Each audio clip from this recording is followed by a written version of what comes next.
Nereden başlasam anlatılmaz.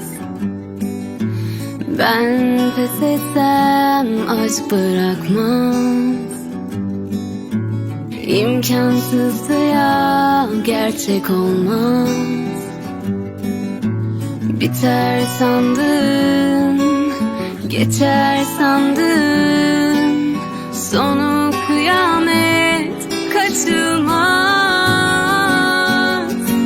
Sen beni anlat, soranlara sevmemiş gibi yaparsın. Kurtul bu aşktan, kaç, belki de çok yol alırsın. Sakın sözlerim yolundan alıkoymasın. Ey yüce insan, sen mükemmel olana layıksın.